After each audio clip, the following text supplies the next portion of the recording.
welcome to my channel. So we have reached the finale of season 4 of Love is Blind, streaming now on Netflix, but this is not the end of our journey. We still get the live reunion on Sunday, April 16, which I cannot wait. And then hopefully we'll get the usual, every season we get after the altar, where we check in with the couples after they've been together, married for a year. And like I said on my last video, that this last episode was going to be a supersized one, and it's about an hour and a half. First, let me talk about the wedding dresses. I love a wedding dress fashion, and I was surprised that Tiffany changed her dress, because remember in my last video I said that I really liked her dress. It fit her well, it looked good. So in this episode, on her wedding day, she has a more like a simpler dress, and I don't know if she saw Micah's dress and she's like, ooh, I want something like that one, because her dress was completely different than the one that she picked at the wedding shop, the one that had,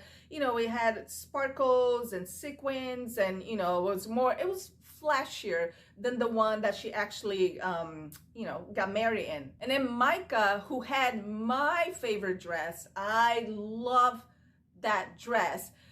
Oh, but I could not stop looking at the bra straps. Oh my gosh, that was such a turn off and pet peeve for me. And it could not be, maybe it was like a Spanx straps, but you can see it on the back, the bra strap. And I get, you want to wear Spanx, I don't know, get some Skims, because Kim Kardashian, she makes good, good body wear, whatever you guys call. She could have wore something that was from like waist down, and it would shape wear, that's the word I was looking for, and it would it would cover the bottom, and then I don't know, get those boob cups, the tape for the boobs, and then wear those. But I'm so sorry, I'm nitpicking, but I could not stop looking at the bra straps on the dress. And then Bliss looked even more beautiful than she looked at the fitting, because the fitting, they still are adjusting things, but that dress, it was so her.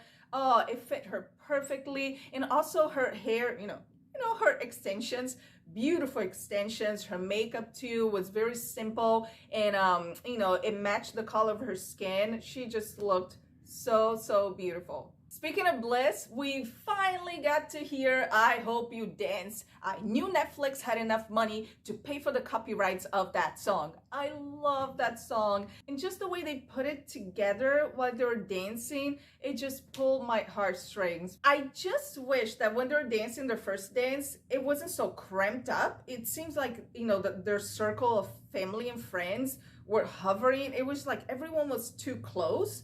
And I wish it was just more Zach and Bliss. I also didn't like that they used the song for the other two couples, Brett and Tiffany, and then Chelsea and Kwame. They also used the song as a background for their like wedding dance and showing, the parts of their weddings. I was like, no, this is Zach and Bliss song. Like, use different songs for the other two. So let's break down the couples. The first one we had was Chelsea and Kwame.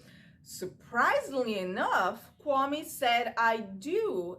I was so shocked, because, I said that she was going to say I do, and he was going to use his mom as an excuse to say no, even though Kwame still looks like he's being held hostage, or like Chelsea kidnapped him. When they're doing the interviews next to each other, like his body language, he's got that, she's like this,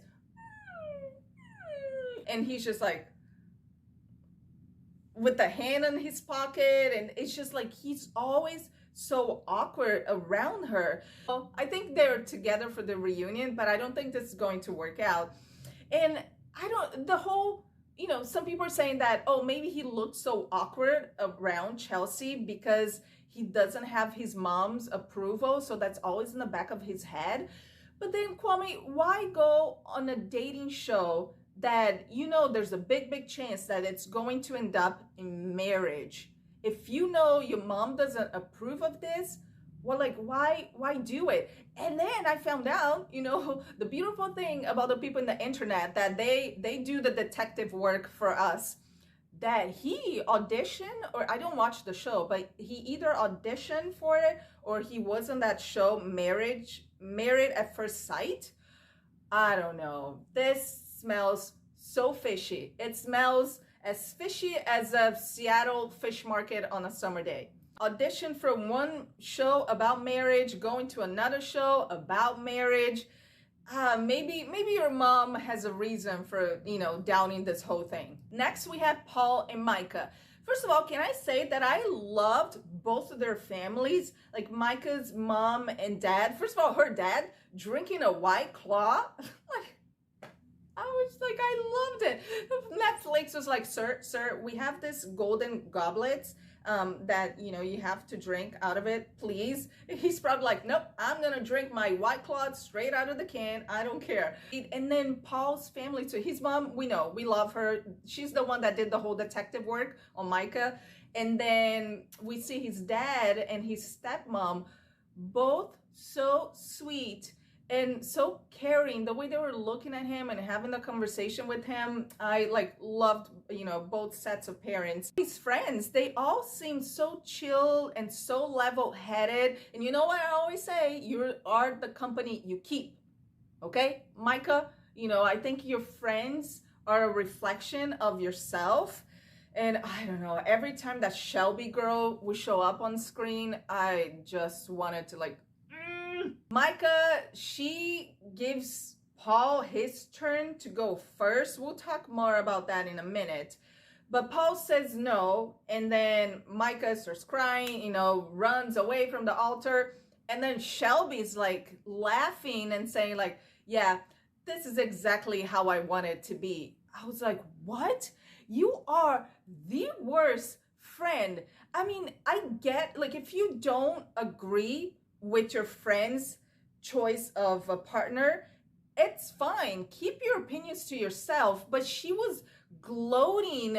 I was just like, your best friend, it's heartbroken, in pain, and you're laughing about it. When she said, this is exactly how I want it to happen, I was like, yeah, for you, because you want Micah to be single forever, just like you. You're so toxic. You're never gonna find a man for yourself as good as Paul, so you don't want Micah to have that. When we see the interviews, of Micah and Paul before the wedding, I remember Micah saying that, they're so different but so similar. She says, he's very rugged and she's more manicure.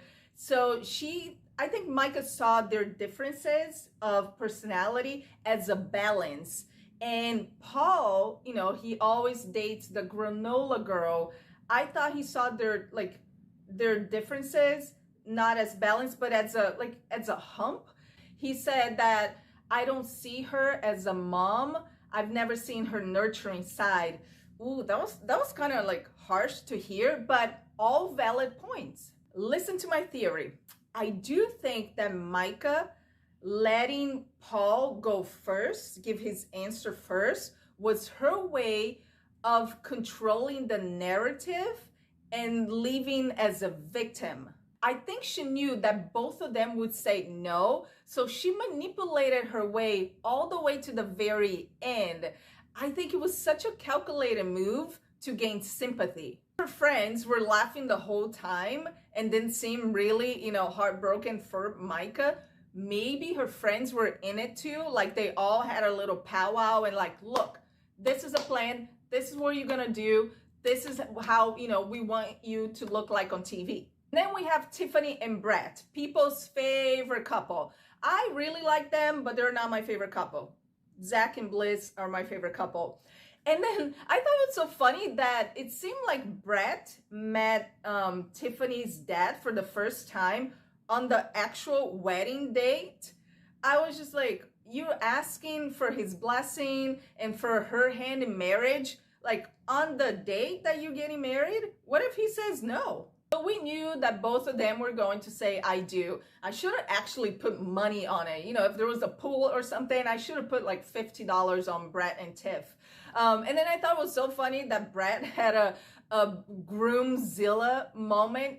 His pants weren't fitting right. And then he was just like, no, this is not supposed to happen. You know, it's my wedding. I should have what I want. I should look the way I want to look like. And then he took a car. There was like an hour and a half before the wedding. He went to a tailor, which was great advertisement for, was it Lucia's or something? Lucia's tailoring, for that little sweet older lady.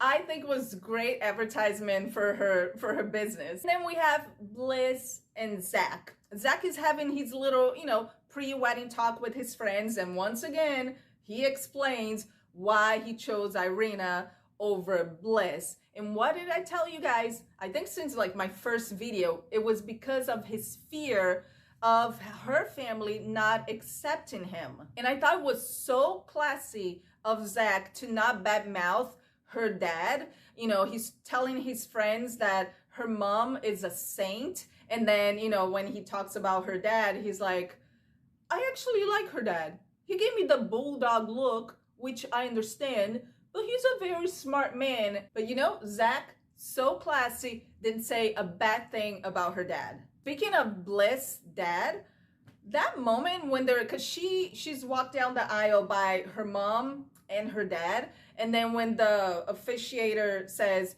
who gives this lady away? Her dad says, I do. And then her mom's like, we do. She gives him the side eyes like, we do. So like, I thought it was so rude that her dad's like, I do. And it's like, no, there's like two parents here right now. And Zach's vows, I thought they were the best vows of all three weddings. The fact that he said, it's like, I knew that I really, really loved you when I lost you. Yeah, so both said I do, and I really hope, I'm so rooting for them. I hope they're still together. We'll see at the reunion. I thought it was so funny that, you know, they're signing the marriage certificate and they're showing like, it's real, it's real. And then Bliss turns to him and says, but you're a lawyer, so you can get us out of this if we want to, huh? I think this is the first season that we had 3 couples get married, right? If I'm like correct, I think this is the first season that we got 3 couples. I cannot wait for Jacquelina to bring all her receipts because she's been all over social media. And props to her for leaving her comments sections open because, you know, people are dragging her, but she's there replying to comments. You know, she's saying that the reason why she didn't go to a wedding dress fitting, it's because her producer told her not to go. Also that when she met up with Josh at the cafe, that was after she broke up with Marshall. And I mentioned that on my last video that I do think that was an editing, you know, the editor's trying to be deceitful and for us to think it was like, oh my gosh, she's meeting up with Josh the same day she's supposed to like try on her wedding dress. My hopes for the reunion is that Nick and Vanessa Lachey don't hold back on these people. I hope they come with Andy Cohen hard-hitting questions, you know, make it entertaining. So these were my thoughts on season 4 of Love is Blind, the finale, and hopefully I'll be back on Monday to break down all the drama from the live reunion. Do you think, you know, like me, that Micah really calculated that whole, you know, okay, you go first thing with Paul? Let me know in the comments down below. And if you like this video, make sure you hit the thumbs up, subscribe to the channel, and also hit the little bell notification button so you don't miss any future videos. And I'll see you next time.